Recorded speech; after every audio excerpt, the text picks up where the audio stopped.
been ashamed for having grown up on the cotton mill village because, as I said, my parents taught me that honest living was nothing. Wait, I want to turn the fan on. Oh, you look good on mine. She does, doesn't she? Mm-hmm. Okay. I've never been ashamed for having grown up partially on the mill village, but I do know that people look down on people that live at mill villages sometimes, and some people are very self-conscious about having grown up on mill villages. I have talked to people in town, and they would be talking to me so animated and just look like enjoying the conversation and everything, and then they'd say, well, where do you live? And when I'd tell them that I lived here on this mill village, well, it was just like somebody throwing cold water over them. And so I knew that they were prejudiced against cotton mill people to some degree. And I do know that people that have grown up here and have gone on to better and bigger things, and they don't like to be reminded that they grew up here. And I know you all know some of the people the same way. Right, but I mean, the thing about it is, like I said before, you were self-taught, and all the trades that I know was from being raised up here and having to do it, having to fix anything that tore up, and I feel sorry for people that wasn't raised like we were raised, because it was, you just couldn't have a better time in life that we had. And you've never been ashamed of growing up No, here? ma'am. I've been proud of it, and it was a blessing to me because, look where it got us. And the friends that gained you. Brenda, have you ever felt ashamed for being born and reared at a cotton mill? Not We much. need to stop just a minute. Okay, we're rolling. I was never ashamed for having grown up on a mill village because, like I told you a while ago, my daddy always taught me that if you were making an honest living, you had nothing to be ashamed of. But I know that a lot of people are, and I have been in places and meet people, and they'd be talking to me and look like enjoying, talking with me, and we'd have a real animated conversation going, and they'd finally get around to asking where I lived. And when I told them East Newnan, it would be just like somebody poured a bucket of cold water on them. And I have been places also that people that I had grown up with, and they could have recognized me, and I'm sure they did, and they would fail to recognize me because they didn't want to be reminded or want the people around us to be reminded that they also grew up on a mill village. And some of them are a little reluctant for anybody to know of their heritage. But when we went to high school, the richest acting people was the people that come from the mill village, other mill villages. They wanted to act like they was dime store rich people. I mean, it wasn't the rich people. The actual rich people were the ones that was your best friends and good to you. Yeah, that's right. They were fine. It wasn't them. It was the people that was raised up like we were raised up, trying to impress the rich people. They just felt like that. They I don't know whether they was ashamed, because I feel sorry for people that wasn't raised on a mill village like we were raised up, because they missed the best time of their life because they're the best people on earth here. Well, I know when I went to high school, I felt a little ill at ease because I couldn't dress like a lot of the kids did. And another thing, all these different fads that come out among kids, and I couldn't keep up with my peers because my father and mother couldn't afford it. And I've told her a lot of times when she was going to high school, I was determined she wouldn't have that problem. And I wore $2.98 dresses to church, and she wore $8.95 skirts and $10 blouses to school. And that's the truth. She don't pretty much appreciate it, I don't think, but it's the truth. But anyhow, she went on and got her education, and I'm proud. Well, I don't know how. I didn't realize at the time, but I don't know how y'all done as well as you did, because we always had plenty. We always had gracious plenty to eat and good clean clothes and a good time. So I don't know how you did it. And when you got old enough to ride a bicycle, you had bicycles. We had what we wanted. Things we had the necessary things that we needed. See, I'm not ashamed of y'all or ashamed of the house or the yard and everything, because I mean everything is kept up good. But I mean, I'm ashamed of the address, you know, because people look down on you, don't they? They really do. They don't look up. And especially now, even with it falling apart around you. I mean, I know maybe if I'd have seen it when when the mill was really in When Yeah. your daddy was growing up. it would You would have have been, I had a lot better attitude, but now it's a slum. It is. It's a slums, and people, and assume right off the bat that You a slum. that you're slums, and that this That house you're looks trash. like maybe the one down the street, or Well, the ones or on whatever. this street look pretty good, but across the pond over yonder and in They're other on falling other down. It's a streets, slum. It's just a bad there name. it's all rental property and it's just falling apart It because is. the It's people just- don't take any pride. The ones that live there don't take any pride in it because they don't have any stake in it. But it's not only this mill village, it's any mill It's village. all this arrest Any around. mill village, you got a mill Yeah. down There's not there. 50 people on this village that were here when we were. No. Oh, they're not many. Very I few. doubt no, there's no, 50. they all gone. I mean, It's just a they handful. died off. Is But what you happened. can They go didn't down the leave. street and you can tell who they Owns are the by the house. way the houses look. The Yeah. good houses are the old people's that were Right. here originally, Right. and the ones that are falling down are the people that are moving in and that are giving these areas the bad name. Okay, now, want to show. Read it out loud. Yeah. Memo from Mr. Talaferro. On Friday, August the 34th, 1934, the following statement was circulated among all our employees. To our employees, the newspapers state that a general textile strike has been called by United Textile Workers of America to take place on or before September 1st. So many of our employees have asked how much such strike would affect our mills that we are led to make this statement. We do not know how many of our employees are members of the local union, or whether the local union plans to call out its members or not if the strike is called. We intend to carry on such work as we can if enough of our employees wish to continue to work to enable us to do it. We intend to make every lawful effort to protect our employees against unlawful interference with their right to work and from intimidation and acts of violence. Such acts, when reported to us, will be vigorously prosecuted. No complaints have been made to us by our employees, and there is no reason for any strike against us. We'll comply with the code in letter and spirit, and will continue to do so until same is changed in a lawful manner. On Saturday, September the 1st, the following unsolicited and wholly voluntary letter was brought to us by the workers, signed by over 98% of those at work at the time. In reply to your communication directed to the employees of Union Cotton Mills, we beg to say, we, the undersigned, are desirous that the mills continue to operate. We want to express to you our very great appreciation for the stand you have taken in reference to the employees of this mill, and to let you know that we endorse most heartily the course that you have pursued. We want to let you know that we are grateful for your position and that you will have our undivided support in the continued operation of the mills. This is from Union Cotton Mills Company. I didn't know there's another page. Don't read on it.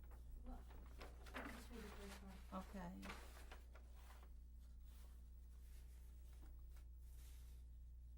And to Mr. Frankie, from Mr. Frankie Coffey, Director of the Atlanta Regional Labor Board. It says, Dear Mr. Coffey, I wish to make a complaint of union discrimination in violation of Section 7 of the National Industrial Recovery Act against the Union Cotton Mill No. 2, Newnan, Georgia. This company has refused to reinstate a large number of strikers and members of the union that were in the employ of that concern at the time of the strike. Many workers, not members of the union, with less seniority than those refused employment, have been employed. Your prompt investigation of this complaint will be greatly appreciated. Following are the names of some of the workers that have been refused employment and are victims of union discrimination. Sidney Boswell, I know him. Zona Chandler, Know her. Dusty Morris, Know her. Harry Sarrington, Know him. Maddie Jones, Irene Brooks. You know her, I that know was her. MH's sister. Ruth Arrington, Margaret Bishop, I knew her.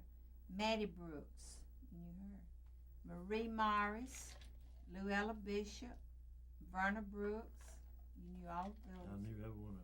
Alma Spradlin, Gladys Knew Spradlin, them. Ruby Spradlin, Know her. Oscar Morris, Knew him.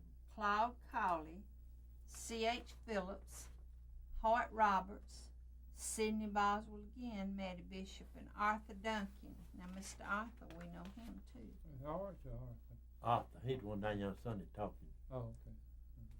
And from J.M. Arrington, to J.M. Arrington, East Newnan, Georgia. Dear Sir, the mill desires to have possession of the premises now occupied by you at 23 Hill Street, and you are hereby notified to vacate the same on or before Saturday, March 23, 1935.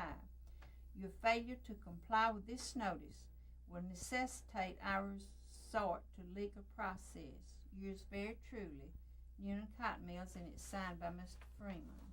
And then it goes on, and the same notice was sent to all those whose names appear on that form. Well, We why knew did they- quite a few of them. They were trying to get the union to come in. Is that what Uh-huh. they Yeah, got they rid were of them trying for? to get it They in. were trying to get the union in, and that's the procedure And that that's the a notice. company followed. Oh, is that the notice that they gave them they had to move or get off their Mhm. property? Mm-hmm. So now they didn't own any of these houses at the time, then, did they? No, I They knew just all them rented. people. I knew every one of them people there, and I know what their rating was here. What do you mean rating? Well, I don't want to go tell too much, but I knew, you know. he knows how the company felt about them when they, tried to strike. But anyway, he was too young really at the time I understand. to make a good decision about it himself, 'cause you're just a teenager. Yeah, I was a teenager, But he knew, how bitter, there was some bitter feelings between the ones that were pro-union and the ones that were against it. Okay. And They that's, come in and try to sell them a union, Scott, and they didn't know what they was talking about. They thought it was a local thing that some people got up around here, and they didn't know it was nationwide. They didn't have no way of knowing it was Mr. nationwide. Mr. Stoney said that it was documented that there was only 5 union organizers in the whole South, and how many mills? About 300 Several hundred mills, and there are only 5 paid. Full-time organizers. paid In other words, there organizers. were only 5 people that really knew the workings of a union and what it would mean to the employees. Okay. And they would go to a mill village, and they would get acquainted with people, and they would pick maybe 3 or 4 key people To try to help. organize Persuade the it. And other they people probably to didn't join. even know enough about it themselves They to didn't. explain it to others. And they just stirred up a bunch of people. Well, were they probably getting paid to do it? Too? No, The they people that weren't. No, Uh-huh. get they paid to do just it, promised them everything, like Promised them better better wages wages. and lower hours, and you're gonna be doing this, and you can sell, that bill of goods to people then. Do you want to tell them about what happened when the people came from Hogansville? Yeah, well, it wasn't only Hogansville. They came from several areas around here. They were outsiders. They were not the people that worked here. Were not the ones that done the most of the picketing. And they did lock the gate, didn't they? Yeah, they locked the gates. You couldn't get in. And didn't allow people to get into work. Well, that caused people to lose a day's work, and at that time they could ill afford it. So they called on the National Guard. The mill employers, I think, called on the National Guard, and they came down here and rounded up those people and took them to Fort McPherson and put them behind the barbed wire fence. Yeah, that's it, there it is. Yeah. Is this- I wanted is this somebody. here? I wanted somebody to know more than I did to try to tell me how to do and how not to do. That part of the music, see? That was year workers here. And, See, they look like It labor looks like camp it. workers, don't they? Well, they round them up and cat them up there. They don't appear to be frightened. Most of them are smiling like it was a holiday. Well, they look like they've been set free. like they were slaves. They just look You like know they, in them. No, I don't. they look rode hard and put up wet. Oh, does that look like something you remember? Mm. I don't. That house. I don't even know where that That's house. them hands. Yeah, right That's the there. hands. That's the mill office right there up in on East Broad. See I think. That's what it looks like. Cause I recognize this part hip hop. It looks like the old garages part that's behind. That's the mill Oh, office. that's the mill office. That's where they round them up at up at the old Mhm. mill at that At the office. mill up there. office. I recognize that old Yeah, that's garage. where they Is got that 'em. over here? No, it's No, it's up at the No, old it's up mill. there beside Lovejoy. Lovejoy You know Church, where yeah, that- office That up there. building, Oh, yeah. Yeah, over where there Henley Henley Construction's Stru- at yeah. now. Alright. Now, women didn't wear pants. These women have on pants. Women didn't wear pants in the mill at that time. They wasn't allowed to. They It- were not allowed to. They had a dress code too, and you were not allowed to wear pants till World War II started. And so many of the men went off to war that they gave some of the women jobs that men had formerly won, and they got they let us wear slacks. And we noticed the other day in a movie, the movie we saw at the reunion, it was a black lady working in the mill, Running a machine. running a machine, but black people didn't run machines in the South. That must have been somewhere else. They must have been was there. somewhere else. What time? Although we found one black woman in Hogansville who was a spinner. Well, Very exceptional. Yeah, right. They just, they worked in the Yeah. very in exceptional. the yard, in the opening room, and that Picker was- room and stuff. Picker room and There's stuff. found a few working there. Atlanta Journal. My mother and father probably read about it because both of them were literate people, and we took the paper. But like I said, all I probably read was funny paper back in those When it days. fell off the train, it was tore up. Wasn't it? Yeah, it fell off the train. It rolled about 100 yards down the railroad track and tore them up and just had them tied with string. Strike prisoners in cheerful mood. Well, now, as a young person who comes out of this background, what is this?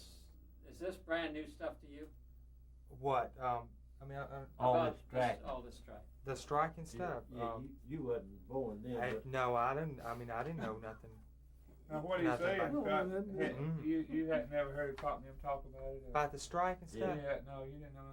It's the Not first really. time I ever mean, heard I've about just it. always heard the funny stuff about, it come out from over at the mill. Just things that went on and how hard Pop had to work for wage or nickel an hour. And, Pop and I didn't know how. But, this is news to me. I never heard of the strike. I didn't know it either. I didn't know that. Pop never has talked about it. Pop has a strong Irish heritage, and most of his stories are funny. And he A good does. sense of humor. Just straight out untruths. Because if he'd have said something about a strike, he'd have had something funny to say about it, Oh, go along yeah. with it anyway. Yeah, it would have been a joke. Do you know why it hasn't been talked of more? Not Because really. of the bitterness, I would think. Because even today, I expect if you got to talking about it a lot, it might stir up some old memories and some old animosities, among people that are friends.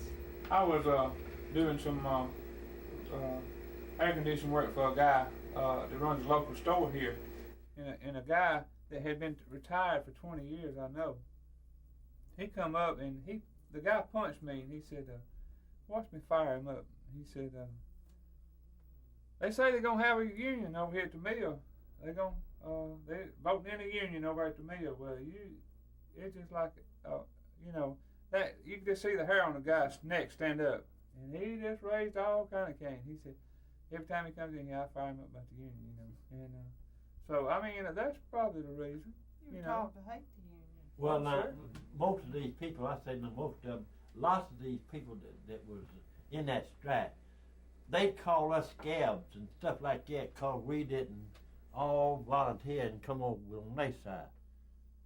And we had some people come to our house that were our neighbors and our friends, and they told my daddy that if he didn't join, he was just still thinking about it. If he didn't join, he would be very sorry. And my daddy just reached back and got his shotgun, and he told him, look, you can talk to me about it and explain it to me. You can ask me if I'd like to join, but you don't tell me that I've got to join. And he meant every word of it. And so, there's just a lot of controversy between the people. I felt like his old man privilege. If he wanted to join, he'd join. If he didn't, he didn't. There wasn't no way you could make him join if he didn't want to. And I didn't see where I'd benefit too much if I did join the one they had over here. Now, I wouldn't say about a real union. This wasn't no, I wouldn't call this a real A union. union Look. is just as good as the officials that you elect to run it. Look. I found that out because I worked under a union out at American Can. Well, if they And I would have, appreciated the benefits that they got me. if they would have The voted the, union got me. if they would have voted the union in and they took these privileges they took his benefits. You said you was making a nickel an hour, but it never dawned on me that or whatever you was making back when we was little, the benefits we had in the extra things they did for you, you probably was making 50 cents an hour. That's what I told And Mr. if they took this away from you on account of a union and just paid you a straight nickel an hour or a dime an hour, Well, even if you they'd 40 cents in the hole. even if they'd have paid us 50 cents, paid him 50 cents an hour, and they took away the low rent and the free water and the free electricity And everything and else all they the done other for you. benefits they done for you, we still wouldn't have been as well off as we've been with the nickel hour and all the benefits that they gave us. Because they seen after you every aspect. From washing your car to killing your hob. You didn't want for nothing. Freshening your cow even. It didn't matter, Well, and Where they put that little boy in the Bible. What worried me, so, they're telling about what we gonna do and all, and I said to myself, if they strike, I never make back what I lost. If I had to During the stay out, strike, you would got that much for. I Yeah. got to go behind, I never would You have called yeah. out no more. Like if he had to stay out 2 or 3 months, while waiting for the strike to be settled, he would never have regained the lost wages. And that probably kept a lot of people, especially men with families, I from, can, from joining. I can remember when we were small, Pop would say, if we got something for Christmas, he'd say it would take 1 year to the next to pay for it. It would, it'd take me one Christmas to the next Christmas to pay for their toys, Well, And we like, got 1 or 2 things apiece, it's small things. not always. Their bicycles, like you take somebody making $12, $14 a week, and you buy 2 bicycles for $59 a piece. You mean a 49. bicycle was $59? $49. And you could Yes, buy sir. a car for $25? No, you couldn't. The first car I ever owned was $25, I That think. bicycles Yeah, and couldn't have how been was it? $50 What back kind of then. shape was That it? don't matter, it was a car and I drove it. Bicycles wouldn't have cost that much. him and then, another because little you boy could around come with here, that for $50. It was, didn't it, Bud? Yeah, they was high then because, Him and another. especially around Christmas. Well, see, World War II was on, Okay. and metal was scarce, Scarce. and All right, that everything that makes was sense. made out of metal was twice as high as it normally would have been. It I makes remember when sense. I wore the tire out on it, I went and got a big hose out of the trash dump and wrapped around it with wire and made me a tire. It can have a The tire. hose for came it. from the mill too, didn't The it? hose come from the mill. Because it was. And if something broke on that bicycle, Daddy took it to the mill and had it welded. They did it for him. It didn't matter. There was a lot of They things seen after short everything you in need. World War II. And I never realized that the benefits outweighed the money. It did. I It did. told a lot of people that. I said, if we had to pay house rent and lights and water and all like that, ain't no way we could. Well, did you have to buy Couldn't coal survive. too to heat with, or did they supply that too? You We had to bought buy it. it. Bought that. At a They- cheap rate. It, They it sold came you from that. the mill though, From the didn't mill, it? they delivered it, put it up under your house at a cheap rate, and on Christmas they gave you a load of It's stuff. $7 all and the a half a maintenance, ton. painted all That's the what you had to houses. pay. and they take it out maybe $1 a week on your check. You know, they wouldn't take it all out at one time. If you They- Take out part of it. if your steps needed replacing or your front porch, they come over and did it. They sure did. They painted Well, I mean, would inside and out. They painted was- inside. Other people in town, did they have electricity also? You mean everybody in the village had electricity? Everybody in But I mean, were y'all? It wasn't But- like y'all were the only ones in town with lights. was Oh it? I mean, no, there was- No, they had everybody lights. Everybody had lights in Union. Except One Carol of and them, them, they didn't Well, that's have what I'm lights. saying. Mom and them, they didn't have lights down there because they didn't have power run that far. that was before the REA come in. When we moved here, we'd go back to where we used to live sometime at night. See, my aunt, she lived down there. We'd come home at night, and that mill would be lit up over yonder. You could see the lights from 16 over yonder. You could see them, man. I thought that's the prettiest sight in the world. See all them lights lit up at night, you know. I A never guy- seen nothing like A that. guy made a statement Sunday, I think, about it might have not been Sunday, but he said that he never realized that the humming of that mill, you know, the mill, you could hear it. It was loud. I mean, you know, it was a big hum, you know. And he said he never realized that that was the heartbeat of this community, you know. And it was like a giant heart beating, you know. And that's what made this I can community. remember hearing it hum. People used Yeah. to get up by the mill whistle The horn would blow when time to get up. you knew when it's time to eat, because the horn blow, you know. They used to blow a notice over here every morning at 4:30. They blow a whistle at 4:30, and you're supposed to get up, you know, if you heard it. And Mama'd get up and cook breakfast every morning for us, you know. We'd eat breakfast and go to work, and we'd come home for lunch. They said Sunday we had 30 minutes for lunch, but that wasn't right. We had 45 minutes. We stopped off at 12 and went back 15 to 1. That's when we went back to work. Because I'd run all the way home and eat my lunch and run and go back to the work. Why was they so dead set against you smoking in the mill? I can remember. Well, the that people- was insurance. Wasn't allowed to smoke in the mill then, because the insurance company would raise And they'd fire you if they caught you They, smoking yeah, around. you wasn't even supposed to smoke in the yard. You had to throw your cigarette down way outside in the yard before you got to the mill. Yeah, but you could chew. Yeah, you could chew. You better believe you could chew. Okay. What was the term lint head? What was that? Because they didn't have humidifiers and things that kept the lint down, and lint was just flying like snowflakes, and it landed all in your head, and you comb your hair, and you get a handful of lint out of it, and people call you lint head. You're When telling it come out of the mill, Scott, it was like, you know, I can remember people that worked in the mill and everything that you know, eyebrows and all would be covered in it. You know, they'd just be white-headed with it. you're You know, telling just about the dust. water boy used to be over here. They Oh, used to have a this- water boy. This guy said that he used to tote water from the spring, and he said he would go down This and get a was bucket, long, long 2 time buckets of ago. water from the spring, and he would take up in the mill and he'd set them on the table. And he said a woman would come over with a dipper and said she'd take half that bucket, squishing her mouth out to rinse the snuff out of her mouth, and take a little bit of sip of water. He said he'd have to go back to the spring and get another bucket. And see, that must have been back during the time my grandmother was talking Well, about. they didn't have running water in Because the they mill didn't at have that running time. water They had in a the mill spring. then. They had a spring. And you go know, down and tote the water. sanitary facilities were not good if they didn't have running water. Well, they didn't have fire extinguishers. I can remember when I was small going in the mill, they had buckets hanging up full of water, and they kept those filled them buckets full of buckets. water. I filled them 5 buckets up every Monday morning for a long time up in the Twister You had to room. change Did the they have water. bathrooms No. in the mill for people I'd to use go at to the work? bathroom, and every one of them buckets I'd fill to see how much water was in it. If it was That's why down they give that you much, you 45 fill it back minutes. up. You just fill it up. You didn't change the water. They had buckets of water hanging on every post, you know. And I don't know what you done with a bucket with electrical fire. Do you? I don't know what they'd have done with it, but You know. I remember one time. That would have been great. I remember one time over there's a deaf and dumb boy worked over there, you know, and I was down there one day, and he come up through there, and he just flying, he said, whoosh, whoosh, whoosh, whoosh, whoosh.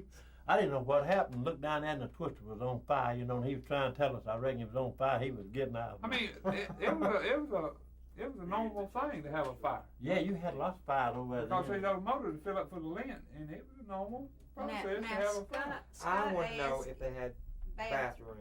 Yeah, they had bathrooms when I I was mean, But they running, had plumbing. running water then, didn't running water, had running water, and they had a place to wash your hands and everything. That's when Pop went to work, but long before that, they probably didn't. Sent you home for lunch, didn't they, Bob?